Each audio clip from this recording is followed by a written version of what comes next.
Let's talk safety this morning. Very excited to have Officer Shauna Isaac joining us this morning from our Des Moines Police Department because it is a busy night. Despite what we might be hearing weather-wise, there's going to be a lot of kiddos out there looking for some candy. So we just wanted to talk to you this morning about some things to keep in mind as we're heading out the door.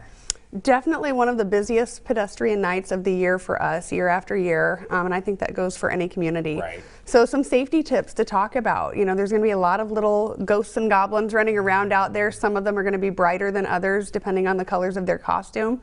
So first and foremost, if you're driving, put down the distractions, put the phone down, turn your radio down, and just watch. That's really one of the biggest things because you're in a big vehicle and those are some little bodies. Yeah, you have to be on hyper alert, seriously, tonight. Truly, you do. You know, they're excited. They're going to be darting out. If you're out trick-or-treating with the kids, obviously, if you can stay on sidewalks and out of the main roadways, that's going to be your best tip for safety. Right. But the kids also need to be paying attention. Phones down, distractions down.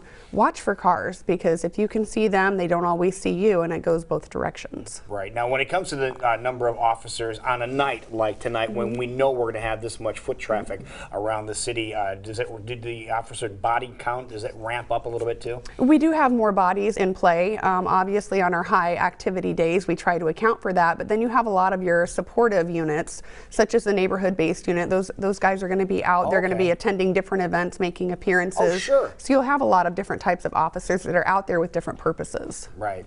All right, let's talk about other safety tips out there. You mentioned being seen. It's one thing to be aware, get those devices out of your hand, paying attention so you can see vehicles, things like that. But there's some other ways that we can make sure we are visible when we're out here tonight. Absolutely. So probably the best safety tip is to stay in groups. Don't go off by yourself. Regardless of the age, this is a great opportunity for family time and togetherness, and it's a good type of fun. Right. But if you can stay in groups, no matter what the age, that helps everybody to be seen. You know, groups are a lot easier to see than a single body. Staying on those main travel routes, don't go down the dark alleys, stay where it's well lit.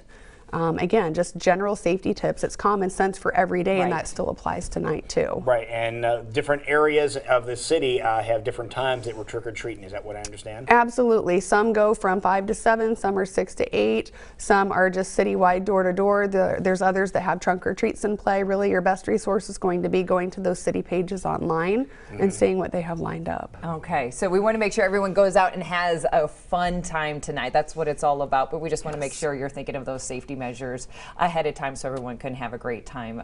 Is there anything weather-wise that can impact what's happening this evening that we should keep in mind? Absolutely. I mean, obviously dress for the weather, dress your little kids for the weather. They can't always make those decisions for themselves, but we don't want anyone getting some cold-related ailments. Watch for the snow. Again, if it starts to get hard for visibility, it makes it more difficult for the drivers. Right. So again, just watch for slick spots on the roadway. It's just, again, it's the common sense that we use every day. Just a reminder, even though tonight's a fun night, those rules still apply today. Now let's talk about the goodies that the kids are going to grab later on tonight. What's your suggestion about all the candy that people are getting? Well, especially for the kids, don't eat anything from your bags until the parents have a chance to check this stuff out. And parents, you're looking for choke hazards. If you have small kids, you're looking for any signs of tampering. And obviously, if it's not in a package, then just go ahead and discard it. Okay. But check that stuff at home under a good lighting when you know that it's safe.